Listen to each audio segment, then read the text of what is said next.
महाराष्ट्र विधान परिषद में विपक्ष के नेता के तौर पर अंबादास दानवे की नियुक्ति महाविकास आघाड़ी में तनाव पैदा करती दिखाई दे रही है।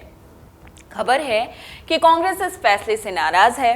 वहीं राष्ट्रवादी कांग्रेस पार्टी यानी एनसीपी ने उद्धव ठाकरे को फैसला लेने से पहले सहयोगियों से बात करने की सलाह दी।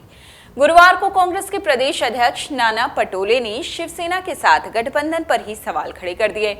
औरंगाबाद में पत्रकारों से बातचीत करते हुए नाना पटोले ने कहा कि विधानसभा में विपक्ष के नेता का पद एनसीपी के साथ है और उपाध्यक्ष का पद शिवसेना के पास है। हमारा मानना है कि विधान परिषद में विपक्ष के नेता का पद कांग्रेस को मिलना चाहिए, लेकिन शिवसेना ना हमारे साथ विचार विमर्श करती है और बगैर हमें विश्वास में लिए वो आगे चले गए, यानी उद्धव ठाकरे पर उनकी नाराजगी जाहिर है।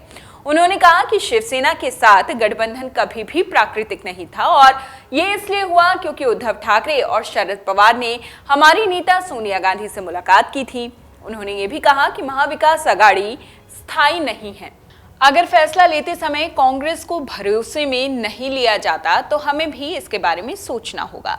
रिपोर्ट में सूत्रों के हवाले से खबरें ये भी आई हैं कि कांग्रेस और एनसीपी को राज्य परिषद में शिवसेना में और दल बदल होने की चिंता है। आंकड़े बताते हैं कि विधान परिषद में शिवसेना के 12 सदस्य हैं, जबकि एनसीपी और कांग्रेस के 10-10। सूत्रों के मुताबिक उद्धव ठाकरे ने परिषद से इस्तीफा देने का ऐलान किया, लेकिन इस्तीफा जमा किया जाना अभी बाकी है। ये सुनिश्चित करेगा कि शिवसेना परिषद में सबसे बड़ी पार्टी रहे। हालांकि खबर यह है कि शिवसेना की 3 विधान परिषद सदस्यों ने शिंदे कैंप को समर्थन दिया है, जताया है जल्द ही वो गुट में शामिल हो सकते हैं। 8 अगस्त को ठाकरे की तरफ से परिषद के अध्यक्ष को एक चिट्ठी भेजी गई, जिसमें परिषद में विपक्ष के नेता के पद के लिए अंबादास दानवे के नाम की सिफारिश की गई। अब जब पद खाली था तो डेप्यूटी चेयरमैन नीलम गोर्हे ने इसे स्वीकार कर लिया और अगले दिन उनकी नियुक्ति हो गई। खास बात यह है कि 3 अगस्त को कांग्रेस विधायक दल के नेता बाला साहब थोराट ने भी परिषद के अध्यक्ष को पद के लिए एक चिट्ठी लिखी थी। शिवसेना सांसद विनायक राउत ने कहा, हम नाना पटोले के बयान को गंभीरता से नहीं लेते, लेकिन ये दुर्भाग्यपूर्ण है कि उन्होंने इतना अहम मोड़ तैयार कर दिया। उन्होंने ये भी कहा कि कांग्रेस को समझना चाहिए कि जिसकी ज्यादा संख्या होगी उसे ही परिषद में अपने एमएलसी को विपक्ष का नेता बनाने का मौका मिलेगा।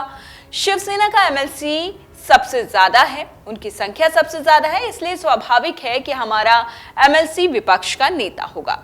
शिवसेना के एक अन्य नेता ने कहा कि जब उद्धव ठाकरे की शिवसेना बने रहने के लिए संघर्ष कर रही है तो महाराष्ट्र कांग्रेस ने उनके जख्मों पर नमक छिड़क दिया है। कांग्रेस उसे आगे कमजोर करने की कोशिश कर रही है। वहीं कांग्रेस का कहना है कि हम केवल एक पद नहीं देने पर आपत्ति जता रहे हैं। कुल मिलाकर महाराष्ट्र में महाविकास आघाड़ी में फूट पड़ती दिखाई दे रही है, वो भी तब जबकि शरद पवार पहले ये कह चुके हैं कि 2024 का चुनाव महाविकास आघाड़ी यानी उद्धव ठाकरे की शिवसेना, एनसीपी और कांग्रेस को साथ मिलकर लड़ना चाहिए। डाउनलोड करें अमर उजाला ऐप और पाएं खबरें लगातार।